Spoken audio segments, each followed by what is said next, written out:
জান্নাতে শুইতাম নি, শুইবার লেগে জগতে আইসিনি। আর এক জায়গায় গেলাম, পাতো এটা ড্রেস দেখে কয় ইতা কি তবে বা তোমার মা মরছে না বাপ মরছে? এই সাদা ড্রেস পরছো কেন, বা তোমার মা না বাপ মরছে? তা আমি তো বিতলা কম না, আমি কই মা না বাপও না, বউ মরি গেছে।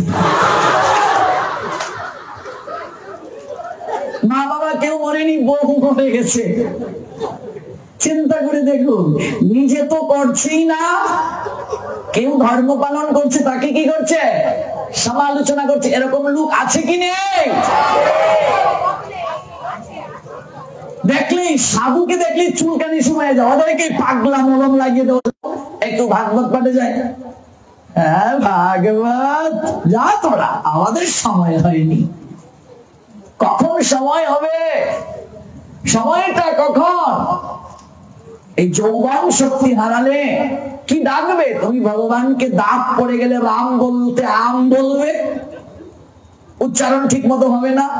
যে বয়সে আমাকে দেখাশোনা করার লোক দরকার, এই বয়সে আমি ভগবানকে কি করে ডাকবো? একেশ পাখিবে, দন্ত নড়িবে, সম্বল হবে তোমার লাঠি, পুত্র পরিজন সকলে বলবে এ জঞ্জাল মরলেই বাঁচি। এই সময়টা কি ভগবানকে ভজন করার সময়? শৈশবে ভজে কৃষ্ণ, কৃষ্ণ পাবার আসে, যৌবনে ভজে কৃষ্ণ, আসে বা না আসে, বৃদ্ধকালে ভজে কৃষ্ণ, জমের তারা আসে।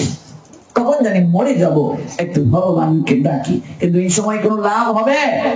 তাহলে তুলসীর মালা কণ্ঠে কখন ধারণ করব?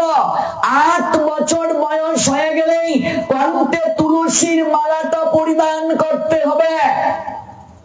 যাদের কণ্ঠে তুলসীর মালা নেই তার প্রণাম পর্যন্ত ভগবান বিষ্ণুর চরণে। এর থেকে লজ্জার কি হতে পারে?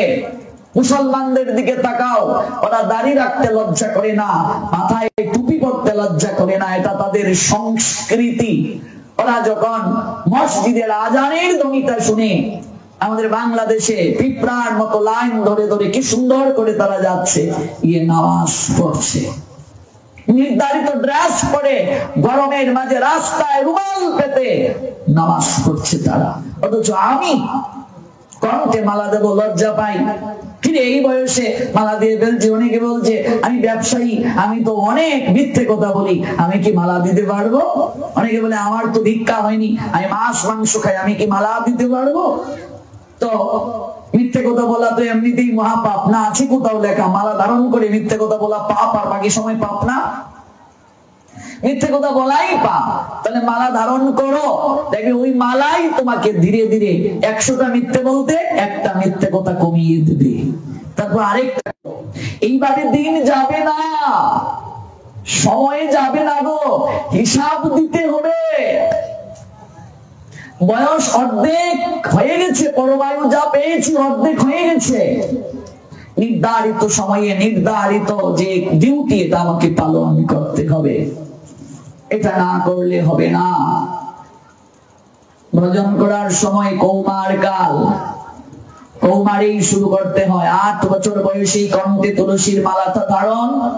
8 বছর বয়স জল ফল পেতে পারেন, সবজি পেতে পারেন, কিন্তু অন্ন খাওয়া যাবে যাবে না। এরপর দিন পালন করবেন রঘুপতি ভগবান শ্রীরামচন্দ্রের আগামীকাল আবির্ভাব তিথি। উপবাসের মাধ্যমে শরীরের কঠিন কঠিন ব্যাধি ভালো হয়।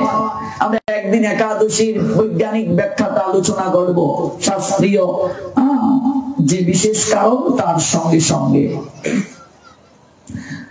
কাজী যে প্রসঙ্গ থেকে এত দূর গেলাম, ঘুম থেকে উঠে সর্বপ্রথমে ভগবানের মাতাশ্রী দুর্যোধনকে তার হৃদয়ের ইচ্ছা বলতে বলুন। সমাজের লোক যেন দ্বিধা না করে আপনি পক্ষপাতিত্ব করছেন। কি চাও দুর্যোধন বলো? আমি একদিকে আমি বাসুদেব কৃষ্ণ করা হয়, পদাতিক সৈন্য, অশ্বারোহী সৈন্য, হস্তিবাহিনী সৈন্য, রথী, এই 4টা ভাগে বিভক্ত। এক ভারতের যুদ্ধে কত অক্ষৌহিনী সৈন্য অংশ নিয়েছিলেন? 18 অক্ষৌহিনী। হিসাবটা একটু জেনে নিন। এক অক্ষৌহিনী সৈন্যের হিসাব, পদাতিক সৈন্য 1,09,350, তার সঙ্গে অশ্বারোহী 65,610 যোগ করুন। 1,09,350 যোগ 65,610 সমান 1,09,350 ৭৪,৯৬০, তার সঙ্গে যোগ করুন হস্তি বাহিনী ২১,৮৭০, ১,৭৪,৯৬০ যোগ ২১,৮৭০ সমান ১,৯৬,০৯০। এভাবে আমাদের সঙ্গে হেঁটে হেঁটে যাচ্ছেন, ওই নিয়ম করতে পারতেন। আমার গণিতে সবসময় প্লাস। আমি ক্লাস 5-এ প্রধানমন্ত্রী কর্তৃক পুরস্কার পেয়েছি বাংলাদেশে। আমার বাবা বলতেন, আমার ছেলেটা যদি ট্যালেন্ট ফুলে বৃত্তি না পায়, আমার জীবনে আমি কতজনকে বৃত্তি পাওয়ালাম। আমার বাচ্চার কান্না, আমি মনে করি মা কান্না করে কেন? কি গো, তুমি কান্না করো কেন? এর থেকেও কি আরো ভালো করা উচিত ছিল? মা বলছে, এর থেকে তো আর ভালো নেই বাবা, তুই বড় হয়ে বুঝবি। সবসময় মানুষ দুঃখে কাঁদে না, কিছু কান্না আছে আনন্দের কান্না। তখন তো বুঝার ক্ষমতা ছিল না। এই যে গণিতের নিয়মটা, এটা আমার বাবার কাছ থেকে পাওয়া। ঐকিক নিয়ম 18 অক্ষরী, 1 অক্ষরী শূন্য সমান 2,18,700। অতএব আমাদের পক্ষে কত শূন্য?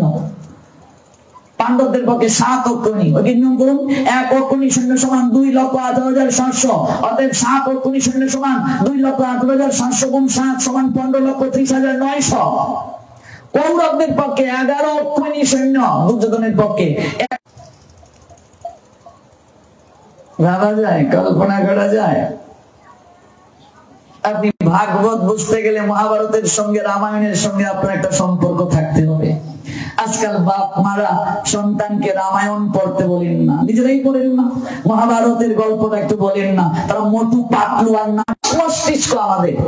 আমরা বাজে চিন্তা করে করে এই মস্তিষ্কটাকে একেবারে বিনষ্ট করে ফেলছি। অথচ একটা কম্পিউটারে কতটুকু রিজার্ভ করা যায়, একটা মেমোরিতে কতটুকু রিজার্ভ করা যায়। এই স্রষ্টা এখানে ইনফিনিটি ওই জায়গায় রিজার্ভ করা যায়, সেভ করা যায়। After millennium said omnipotent Krishna, Srimad Bhagavad Gita, full chapter, আর অসাধুর বিনাশ যে করে অধর্ম তার করি সর্বনাশ, আর ধর্মস্থিতি অর্থ করিতে পালন, যুগে যুগে আসি আমি মানুষের বচন। ভগবান উপর থেকে নিচে নেমে আসেন করুণা করে। ভগবানকে জগতের বুকে আসার পশ্চাতে কারণ এই তিনটা কেবল নয়, এগুলো গৌণ কারণ, মুখ্য কারণ লীলারস আস্বাদন করা। যদিও তিনি আসেন, তার জন্ম নাই, কর্ম নাই, সকল কিছুই হচ্ছে দিব্য। প্রমাণ কোথায়? শ্রীমদ ভগবদ গীতা 4th অধ্যায় 9 নম্বর শ্লোক। শ্রী ভগবান এরপর ভগবান কর্ম করছেন। কারণটা কি? ভগবান নিজে যদি কর্ম না করেন, জগতের কেউ কর্ম করবে না। Whatever action a great man performs, common men follow, and whatever he stands the exemplary acts, all the world persuade omnipotent maker Krishna, Srimad Bhagavad Gita 3 chapter 21 verse, yat acharati shrestha tattva artho asti kartavyam trishu lokeshu kinchana no anubhaptavyam abhaptavyam bharte abhachakarmani। শোনো পার্থ, এই ত্রিজগৎ সংসারে আমার কর্ম নাই, এরপর আমি কর্ম করি কেন জানো? আমি যদি কর্ম না করি, জগতের কেউ কর্ম করবে না। All power supreme Krishna said, Srimad Bhagavad Gita 3 chapter 22 verse, অসনব পারে আমাকে অনুকরণ করে তারা কর্ম থেকে বিস্মৃত হবে, আর এই বর্ণ সংকরের দায়টা আমাকে গ্রহণ করতে হবে। For if I ever fail to engage in carefully performing prescribed duties, certainly all men would follow my path. আমাকে অনুসরণ করে তারা ভ্রষ্ট হয়ে যাবে। তাই মানুষ যমুনা ভক্ত ভগবানের মিলন হয়, প্রেম যমুনায়। তাহলে আমরা আমাদের ব্রেইনের কতটুকু ব্যয় করছি, কাজে লাগাচ্ছি না? কেবল অপরের নিন্দা, সমালোচনা, খারাপ কার্য করতে করতে আমাদের জীবন গেল। ভক্তি যাজন করছো, দেখবে এই নিয়ে কত কথা। আমি দেখেছি আমার এই অল্প বয়সের জীবন, গীতিকার ও সুরকার আবু জাফর চমৎকার একটা গান তিনি সুর দিয়েছিলেন। নিন্দার কাটা যদি না বিধিল গায়ে, প্রেমের কি স্বাদ আছে বলো? আধার না থাকে যদি কি হবে আলোর, প্রেমের কি স্বাদ আছে বলো? বাসি দেখে বলে যমুনাকে, অপবাদ যতই আসুক রাই কি কখনো ঘরে থাকে? কলঙ্ক না লাগে যদি ভালোবেসে লাগে কি ভালো? হৃদয়ের যমুনাকে জানি, লাজ বয় সুনীল জলে ধুয়ে যাবে যত কানাকানি, ফুলের মুখে কান দিয়ে বিনোদিনী কুল খুঁজে পেল। রাধারানী সখীদেরকে নিয়ে বসে আছেন। এমন সময় ললিতা বিশাখা আদি আর হলেও কৃষ্ণ নামটা উচ্চারণ করে।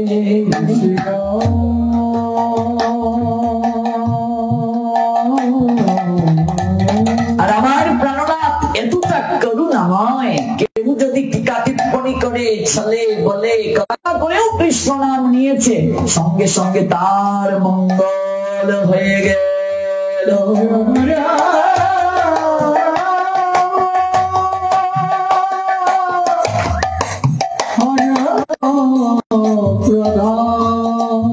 দর্শনে পবিত্র করো এই তোমার গুণ। আমাদের প্রভুপাদ বলছেন চিড়িয়াখানায় গেলে তিলক দিয়ে যাবে। মানুষ যায় কেন? জ্যান্ত বাঘ বল্লুককে দেখার জন্য তো। আর ওই মানুষ বাঘ বল্লুক না দেখে তোমার দিকে হা করে থাকিয়ে থাকবে। মঙ্গল গ্রহ থেকে তুমি এসেছো নাকি? আর ওই যে তোমার দিকে ওরা তাকালো, ওই তোমার ললাটে তিলক অঙ্কিত আছে, কণ্ঠে মালা আছে, এগুলো দেখে তার মঙ্গল হয়ে গেল। তিলক এমন ভাবে ধারণ করবে যেন দূর থেকে দেখা যায়। কিছু কিছু লোক আছে কণ্ঠে মালা থাকলে শার্টের বুতামটা এমন করে দেখে যেন কেউ না দেখে। আমাদের বাংলাদেশে এমন কেউ কেউ আছে এমন ভাবে চলবে যেন আমি যে হিন্দু, যেন এটা না বোঝা যায়। এটা কেমন কথা? তুমি সনাতনী, এটা তোমার গর্ব অহংকার। এরকম বাঁচতে গেলে সিংহের মতো গর্জন করে বাঁচো, তেলা মুখ পোকার মতো বেঁচে থাকার কোনো মানে নেই। কেউ যদি তোমায় সমালোচনা করি করতে থাক, তোমার যোগ্যতা আছে বলেই সে করছে। আজকে দেখবে আমরা হরিকথা প্রচার করি, কিছু কুলাঙ্গার আছে দিবারাত্রি পিছনে পড়ে থাকে, সব সময় পড়ে থাকে নিন্দা নিয়ে। অথচ তারা দেখবে যারা ভক্তি জগতে আছে ওই ওদের অবস্থানে আসার জন্য দিন রাত চেষ্টা করছে, ওই জায়গায় আসার জন্য। ওরা পারছে না বলে সমালোচনা করছে। একটা কবিতা বলি, আমি তো সাহিত্যের ছাত্র, বাংলা নিয়ে পড়াশোনা করেছি। কুকুর আসিয়া এমন কামড় দিল পথিকের পায়ে। রাস্তা দিয়ে যাচ্ছে, একটা কুকুর এসে পথিকের পায়ের মাঝে একটা চট করে কামড় বসিয়ে দিয়েছে। কামড়ের ছুটে 20 দাঁত ফুটে 20 লেগে গেল তাই। এমন কামড় দিয়েছে 20 দাঁত ফুটে গেছে। ঘরে ফিরে এসে রাত্রে বেচারা বিষম ব্যথায় জাগে। মেয়েটি তাহার তারই সাথে হায় জাগে শিওরের আগে। যে লোকটাকে কুকুরে কামড় দিল তার ফুটে 20 লেগে গেল তাই। ঘরে ফিরে এসে রাত্রে বেচারা বিষম ব্যথায় জাগে। মেয়েটি তাহার তারই সাথে হায় জাগে শিওরের আগে। বাপের এসে বলে বৎসনা চলে কপালে রাখিয়া হাত, তুমি কেন বাবা ছেড়ে দিলে তারে, তোমার কি ছিল না দাঁত? তুমি কেন তাকে একটা কামড় বসে? কামড়ানো কিরে মানুষের শোভা পায়। হরি বল।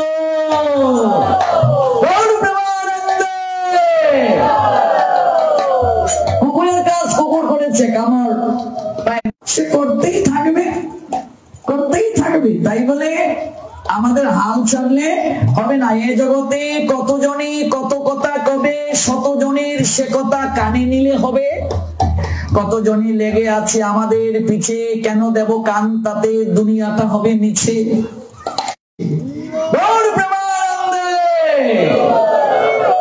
সাধু হতে গেলে 10টা যোগ্যতার প্রথম যোগ্যতা কি চাও তুমি? দুর্যোধন। একদিকে 2,18,700 জন সৈন্য দেব, অন্যদিকে আমি নিরস্ত্র বাসুদেব কৃষ্ণ রথের সারথি হয়ে দাঁড়িয়ে থাকবো।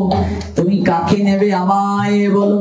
দুর্যোধন মনে মনে বলছে যে আমি জয় বুঝি না, পরাজয় বুঝি না, ধর্ম অধর্ম কি তাও জানি না মাধব। কি চাইবে? সংসার তাকে মারতে পারবে না, সে চাইলে মরবে নইলে মরবে না। এত উমান বিজয়ী যোদ্ধারা তার পক্ষে, এরপরও শোচনীয় ভাবে পরাজয়। 4 জন পা ধরে টানলেও তাকে নামানো যাবে না উপর থেকে। জগতে চাইবে কি তুমি? তার স্ত্রী নেই, অপূর্ব সুন্দরী এক রমণী, চিনতে পারছে না। তুমি কে গো? ও আমি তোমার স্ত্রী, তুমি আমায় চিনতে পারছো না? আপনা থেকেই সুদামা ফিরার আগে বিশ্বকর্মাকে দিয়ে অট্টালিকা বানিয়ে দিয়ে দিলেন।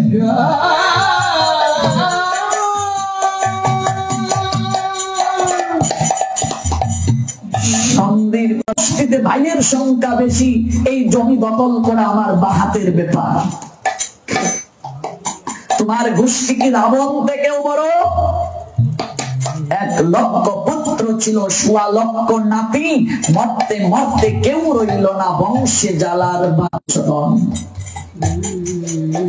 এই উল্টে যখন ভীম কথা তারা আঘাত করলো, উঠতে যখন পারছে না দুর্যোধন, তার প্রাণ যায় যায়, ঠিক সেই সময় কৃষ্ণ গিয়ে সামনে দাঁড়িয়েছিলেন। ওরে দুর্যোধন, কবুনা বলেছে, মাগো সময় থাকতে যদি বুঝতে পারি শেষের দিনে কোনো কাঠের লাঠি দিয়ে তোমাকে ভর দিয়ে চলতে হবে না। মারে সংসার করতো আমি জেনে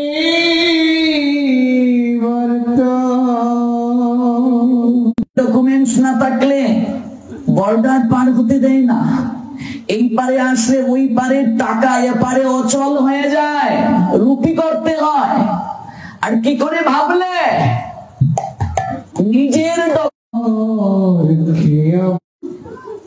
কোন পুত্র স্বজন কেউ তোমার লাঠি হবে না, কেউ তোমার ভরসা হবে না। দেখো ইতিহাস বিত্ত বৈভব থাকুক না কেন, ওই পার গাতে কেউ সেদিন আমার পরম বান্ধব হবে না। আসা যাওয়া তোমায় ডাকা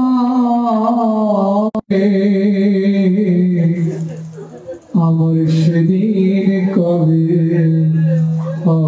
স্ত্রী পুত্র কন্যা পরিবার পরিজন ব্যবসা প্রতিষ্ঠান চাকরি ব্যাংক ব্যালেন্স সকল কিছু পরে থাকবে। মা ভাই বন্ধু আত্মীয় জনের পাশে থাকবে, তোমায় ঘিরে কেউ দেখবে না। কোথায় যাবে সেদিন?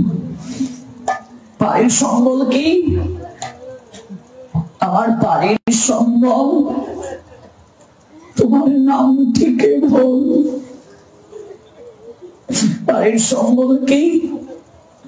গোবিন্দের নাম, এটা একমাত্র পায়ের সম্বল। তাহলে বিচার করে সিদ্ধান্ত নিতে হবে, আমার জীবন যে চলে গেল প্রায় 1/3 সময়, আমি কি ঘাটের সম্বল করতে পেরেছি? আমি আগে এসে ঘাটে রইলাম বসে, সে যে পিছিয়ে এসে আগে গেল, আমি রইলাম বসে। বয়সে বড় হলে হবে না বাবা, যে বয়সে ছোট কিন্তু ভজনে বড়, সে আমার আগে ওই ভবের ঘাট পার হয়ে চলে যাবে, আর আমাকে গিয়ে ওই জায়গায় বসে রইতে হবে। একমাত্র দয়াল নিতাই পারেন গৌরাঙ্গের চরণ তরিতে তুলে দিতে। শৈল তহবিল গোলাবাকি রইল, আমি গইনা বইছা দেখি রে ভাই পাউরির করি না। আমার বেচা কিনা শেষ হইল, তহবিল গোনা বাকি রইল,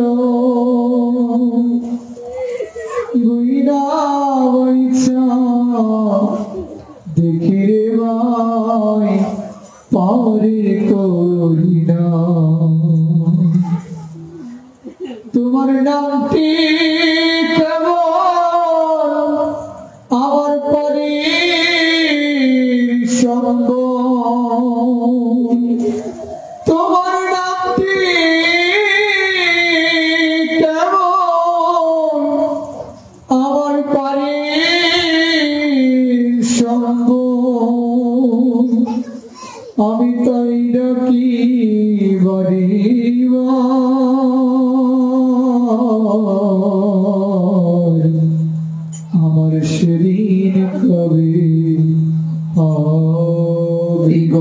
তত্ত্ব সবার হৃদয়ে জাগ্রত হোক। জীবন ধন্য হয়ে যাবে, জীবন পরিবর্তন হয়ে যাবে, উচ্ছ্বসিত হয়ে যাবে জীবন। ভগবান যার সময় হন, জীবন তার ফুলে ফলে সুশোভিত হয়ে যায়। আমরা এই গভীর তত্ত্বটাই বুঝতে পারছি না গো। 4 ভাগের 1 ভাগ ভগবানের সেবার জন্য ব্যয় করতে হবে, এটাই হচ্ছে হিসাব। মুসলমানরা যাকাত দিতে দেখবে ভুল করে না। কুলে নিলেন যশোদার বাদিকে রাধারানীকে, রাধারানীর প্রতীক্ষার অবসান হবে। গোবিন্দ তখন আলতু করে রাধারানীর চোখের মাঝে হাত বুলিয়ে দিলেন। রাধারানীর চোখে আলো খুলতে পারে, ঘুমের ঘুরেও মরে থাকতে পারি। লাইট জ্বলছে প্রতি মাসে বিল দিতে হয়, ফ্যান চলছে প্রতি মাসে বিল দিতে হয়। সূর্য যদি এসে বলে আমার বিল পরিশোধ করো, রাধারানী সূর্য পূজা করেছে, আরাধনাও করে, তার কাছে যদি কৃষ্ণ ভক্তি চায় তাহলেই তার মঙ্গল হবে। কিন্তু আমরা তো এই দাও ওই দাও, এই দাও ওই দাও, এটাই কেবল হাজারি করি। স্নান করে তুলসীকে স্নান করাবে, প্রণাম দেবে, পরিক্রমা করবে, গুরু চরণে পুষ্প দেবে, গোবিন্দের চরণে গৌর চরণে 2টো তুলসী দেবে, 1 অধ্যায় গীতা পাঠ করবে। দীক্ষিত ব্যক্তি আহ্নিক করে নেবে। মনে রাখবে ও মায়েরা, একজন দীক্ষিত ব্যক্তি, বাবাজিদেরকেও বলছি, ত্রিসন্ধ্যা যদি না করে, সকাল দুপুর সন্ধ্যা, একদিন যদি মিস করে ত্রিসন্ধ্যা, তাহলে 3 দিন না খেয়ে সূর্য দর্শন করে তাকে প্রায়শ্চিত্ত করতে হবে। এত সহজ নয় পাঞ্চরাত্রিক নেয়া। আহ্নিকের সময় আছে, যদি নির্ধারিত সময় আমরা করতে না পারি, এরপরে 108 বার গায়ত্রী জপ করে প্রায়শ্চিত্ত করতে হবে। ত্রিসন্ধ্যার সময় কখন? সকালবেলার সময় সূর্য উদয়ের আগের 24 মিনিট, সূর্য উদয়ের পরের 24 মিনিট, এই 48 মিনিটের মাঝে সকালবেলার গায়ত্রী করতে হবে।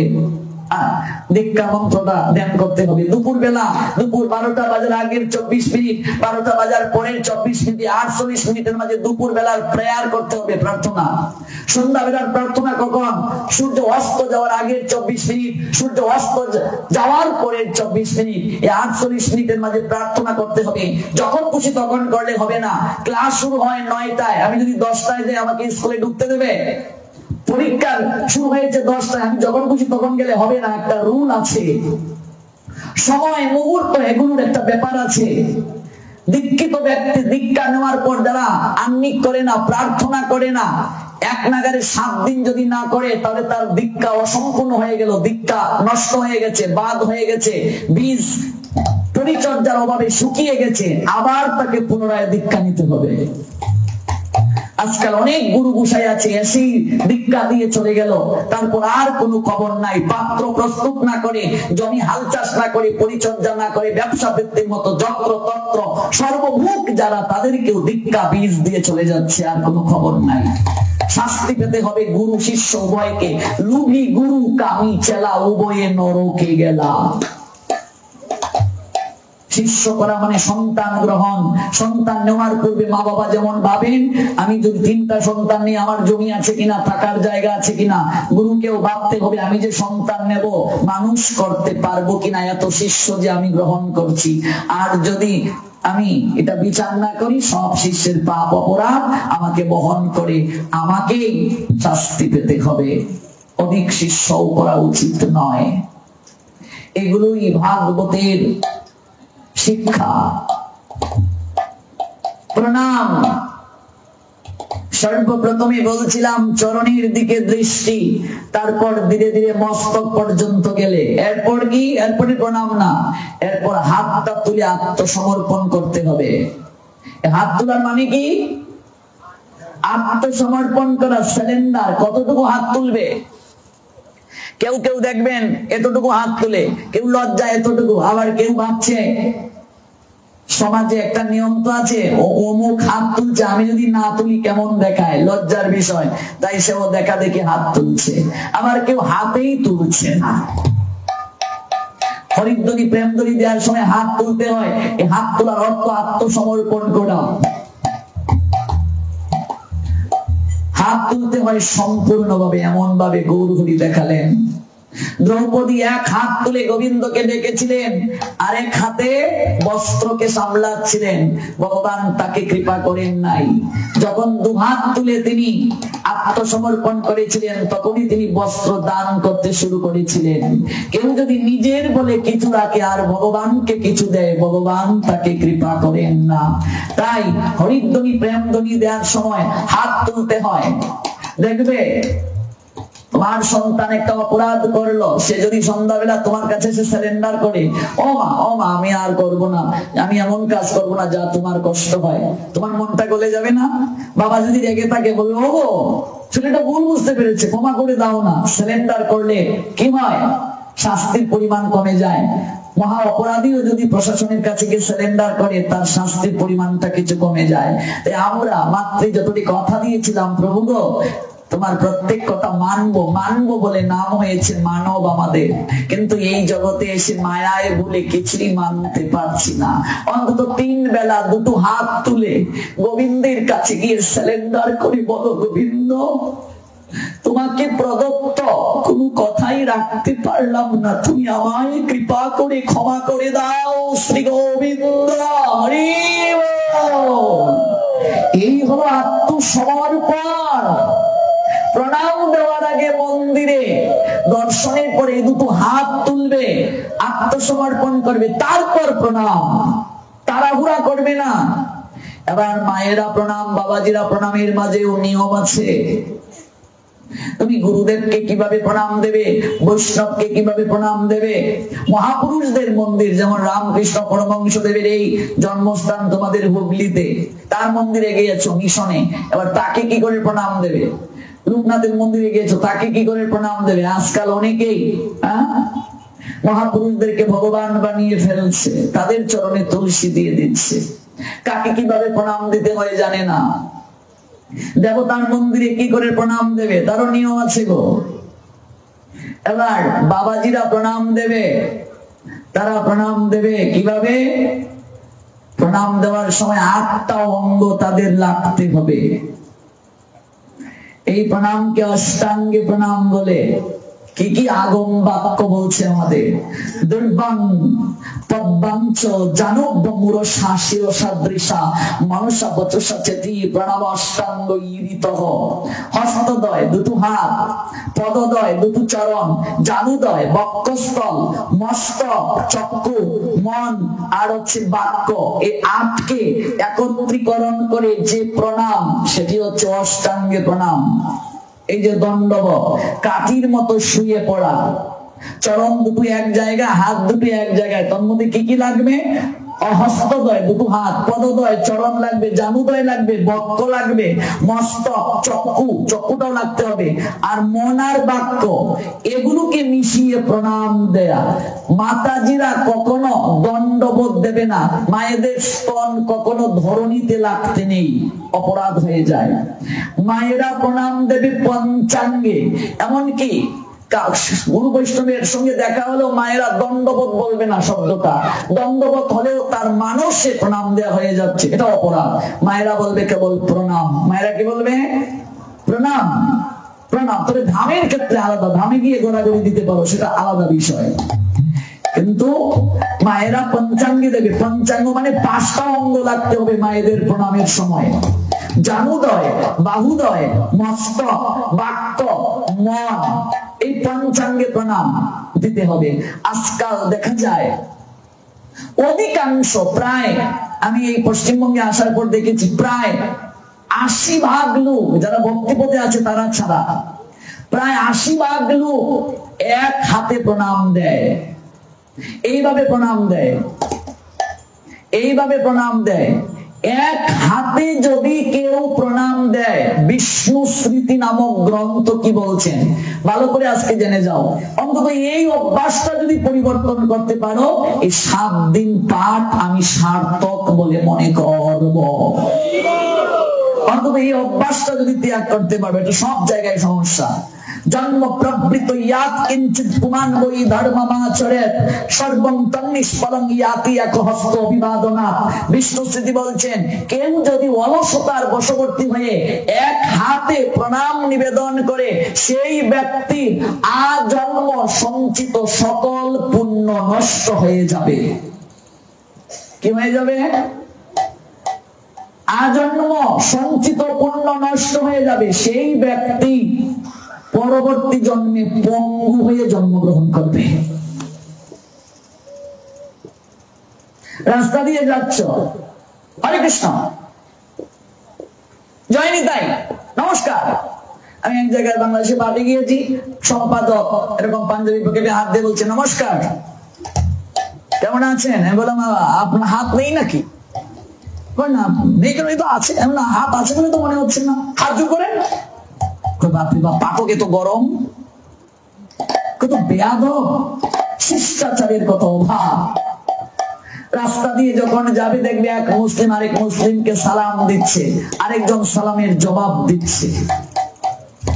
অথচ আমরা কোন সাধু যদি হেঁটে যায়, আমরা দুটো হাত জোর করে একটু নমস্কার বলতে পারি না। এর কুণ্ড পড়ে গিয়া নরকের কুণ্ড।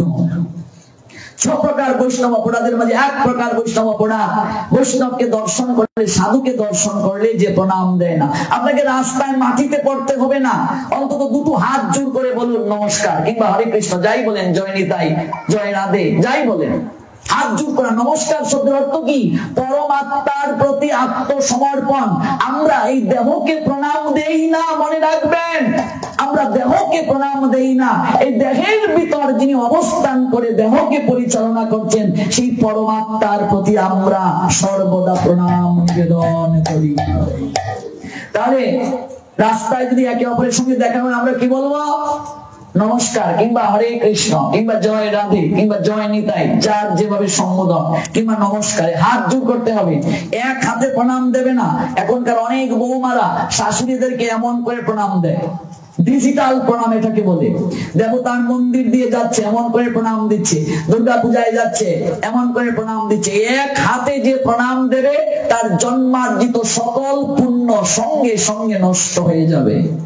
ভগবান তোকে হাত দিয়েছে, হাতের ব্যবহার করিস না। তাই ভগবান বলছেন, যা, এই জন্মে তোকে হাত দিয়েছি, ব্যবহার তো করলি না, তোর হাত আমি আগামী জন্মে কেড়ে নিয়ে তোকে পঙ্গু করে জন্ম দেব, কিংবা এই জন্মেই তোকে প্যারালাইজ করে রাখবো, যা পচে পচে মর। ভগবানের সেবায় ইন্দ্রিয়কে ব্যবহার করো। তাহলে এখন থেকে আমরা এইভাবে প্রণাম দেবো, এইভাবে প্রণাম দেবো, এইভাবে এইভাবে চরণে। যদি প্রণাম দিতে হয় এমন করে, এই যে 2 হাত দিয়ে, আরো আছে প্রণাম নিয়ে ব্যাখ্যা করি, 7 দিনে শেষ হবে না। এখনো কিছুই বলি নাই, কিচ্ছু বলা হয়নি এখনো। প্রণাম অনেক ব্যাখ্যা আছে। প্রণাম করতে গিয়ে কি বলবে, প্রণামের সময় কোন হাত কোন দিকে থাকবে, এগুলোরও ব্যাখ্যা আছে। এক হস্তে যদি কেউ প্রণাম দেয়, অলসতার বশবর্তী হয়ে প্রসারিত না করিয়া, তার জন্ম সঞ্চিত পুণ্য নষ্ট হয়ে যায়। তাই এমন করে দেবে, নমস্কার, প্রণাম। কিংবা মাটিতে পড়ে প্রণাম দেবে। যেখানে মাটিতে পড়ে প্রণাম দেওয়ার পরিবেশ নাই, রাস্তা দিয়ে হেঁটে যাচ্ছ, পরিবেশ নাই, দুটো হাত জোর করে বলো প্রণাম, নমস্কার, হরে কৃষ্ণ, জয় নিতাই, জয় গৌর, জয় শ্রী রাধে। হাত তুলতে লজ্জা পাচ্ছ, লজ্জা বিনা ভয় 3 তাকিতে ধর্ম নাকি হয়। রাস্তার পাশ দিয়ে যাচ্ছ, মন্দির পড়েছে, এমন করে দিও না। যদি ভেতরে গিয়ে প্রণাম দেওয়ার সময় সুযোগ পরিবেশ না পাও, অন্তত যে জায়গায় আছো এখান থেকে হাত জোর করে ভগবানকে প্রণাম দিয়ে যাও, মনে থাকবে। আর সন্তান দিগকে প্রণাম দেওয়ার অভ্যাস করাও, 3 বেলা প্রণামের অভ্যাস করাও। বহু জায়গায় গুরু বৈষ্ণব গৃহে গেলে বাচ্চাকে ডাকে, বাবা প্রণাম কর, কিন্তু বাচ্চা প্রণাম দেয় না। মা বাবা তখন লজ্জা পায়, কারণ সেই মা বাবা বাচ্চাকে অভ্যাস করায় নাই, নিজেই প্রণাম দেয় না। বাচ্চা শিখবে কি করে? 3 বেলা যদি মা গিয়ে প্রণাম দেয় ঠাকুরকে, বাচ্চা দেখে দেখে শিখবে কি শিখবে না? আমরা তো নিজেরাই দিচ্ছি না। 3 বেলা প্রণাম দিতে হবে। প্রণামে কি আছে? তদ্বিদ্ধি প্রণিপাতেন পরিপ্রশ্নেন সেবয়া উপদেক্ষন্তি তে জ্ঞানম জ্ঞানীন তত্ত্বদর্শিনঃ। তত্ত্বদ্রষ্টা গুরুদেব এমনিতেই তোমায় জ্ঞান দেবেন না, সর্বপ্রথম দায়িত্ব তাই তাকে প্রণাম দেওয়া। পরিপ্রশ্নেন সেবয়া উপদেক্ষন্তি তে জ্ঞানম জ্ঞানীন তত্ত্বদর্শিনঃ। তাহলে সেই তত্ত্বদ্রষ্টা পুরুষ তোমাকে জ্ঞান উপদেশ দেবেন। আমরা বাবাজিরা দণ্ডবত দেব 8টা অঙ্গের মাধ্যমে, মায়েরা 5টা অঙ্গের মাধ্যমে পঞ্চাঙ্গী। এক হাতে প্রণাম দেব না, 2 হাত জোর করে প্রণাম দেব, এটাই সংস্কৃতি সনাতনীদের। এক হাতে প্রণাম দিলে জন্মার্জিত পুণ্য নষ্ট হয়, বিকলাঙ্গ হবে পরবর্তীতে। আর বাচ্চাদেরকে আমরা প্রণামের অভ্যাস করাবো এবং গুরুজনদেরকে প্রণাম দিতে শেখাবো। ঘুম থেকে উঠে পিতামাতাকে প্রণাম দেওয়াও কর্তব্য। মা বাবা যদি দেহ রাখেন, মা বাবার ছবিতে আমি প্রণাম দেব, তাহলে আমার সন্তান আমাকে দেখে শিখবে। কোন জায়গায় যাওয়ার সময় আমার সন্তান, আমি যে আমার মা বাবাকে প্রণাম দিয়েছি দেখেছে, ওরা শিখেছে। কোন জায়গায় যাওয়ার সময় আমার সন্তানও আমাকে প্রণাম দিয়ে বের হবে। এই হলো শিক্ষা। আপনি আচরে প্রভু জীবের শেখা,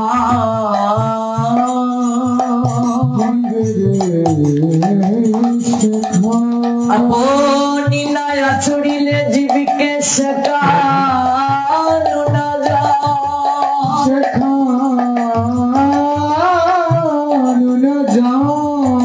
নিজে আচরণ না করলে কেউ কোনদিন গ্রহণ করবে না। আগামীকাল আমরা জানবো একটা প্রণাম যদি কেউ শাস্ত্রীয় নিয়মে দিতে পারে তার কি কৃপা হয়। প্রণাম দেওয়ার সময় হাতটা কিভাবে থাকবে, 2 হাত কিভাবে থাকবে? ভাগবতের শ্লোকে বলছিলাম, বাম হাত গোবিন্দের বাম চরণ স্পর্শ করেছি এমন চিন্তা করতে হবে, ডান হাত গোবিন্দের ডান চরণ স্পর্শ করেছি চিন্তা করতে হবে। চিন্তা করে করে কি বলতে হবে? তারপর শক্তির মন্দিরে কি করে প্রণাম দিতে হবে, বিশ্ব তত্ত্বের মন্দিরে কিভাবে প্রণাম দিতে হবে, মহাপুরুষদের মন্দিরে কি করে প্রণাম দিতে হবে, গুরু বৈষ্ণবকে কি করে প্রণাম দিতে হবে, স্ত্রী স্বামীকে কি করে প্রণাম দেবে, সন্তান মা বাবাকে কিভাবে প্রণাম দেবে, সে অপ্রাকৃত তত্ত্ব শুনতে হলে আসতে হবে আগামীকাল ঠিক সন্ধ্যা 7:30। নিতাই গো নিতাই।